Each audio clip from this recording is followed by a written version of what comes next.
मैंने अपनी सारी शक्ति लगा दी पर सफलता नहीं मिली। महिषासुर अपने तपस्या से डिगा तक नहीं। बहुत तसल्ली हो गई। बंद करो ये बकवास। अरे तुम्हें शर्म आनी चाहिए कि एक देव होकर एक सदानंद का तपस्या भंग नहीं कर पाए और तुम्हारे ऊपर कहा गया।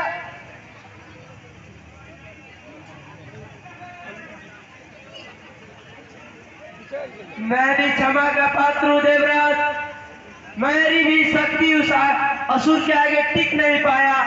मैंने बहुत कोशिश की पर निष्फल साबित हुई। मैंने इतना प्रलय मचाया कि उस क्षेत्र का सारा मकान ध्वस्त हो गए। पेड़ पौधे जहां तहां टूट कर बिछड़ गए पर महिषासुर अपने स्थान से हिला तक नहीं। बंद करो। बहुत हो गई झूठी तसल्ली। अपने आप में बहुत घमंड था तुझे। निकले आओ नारायण। कहा गया नारायण अंतिम वचन। जैसे सारी शक्ति को उड़ाने का संकल्प लिया था।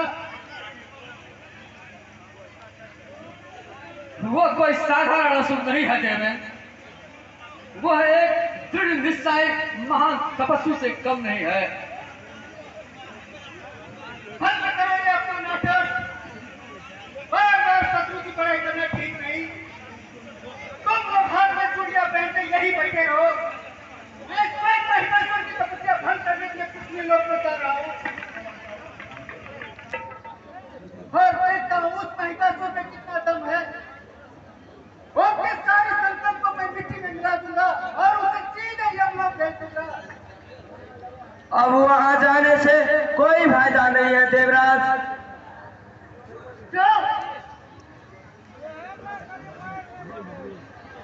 वो परम पिता ब्रह्मा से वरदान ले चुका है देवराज।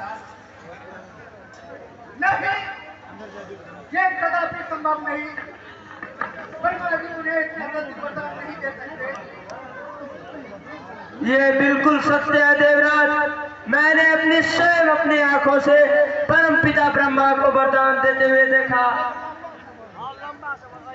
इसका मतलब ये हुआ कि वो मायावी असुर ब्रह्मा जी से वरदान लेगी और मेरी सारी कोशिशें बेकार साबित।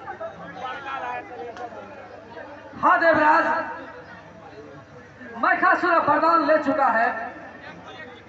पता नहीं वो क्या करेगा। कहीं वो इंद्रलोक की ओर आ गया तो सब चौपट हो जाएगा।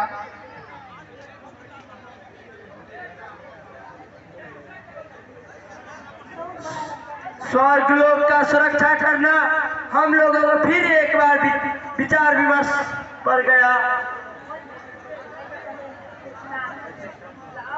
महिषासुर के मुख न जाने किस ओर मुड़ जाए।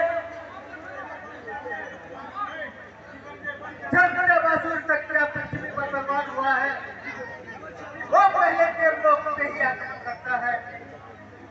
मुझे तो डर लग रहा है कहीं महिषासुर स्वर्ग में आक्रमण न कर ले और हम सबको वहां से भगा न दे। लेकिन इसका सामना तो करना ही होगा देवराज। पहले देख तो लीजिए कि महिषासुर क्या करता है। बस वरुण देव,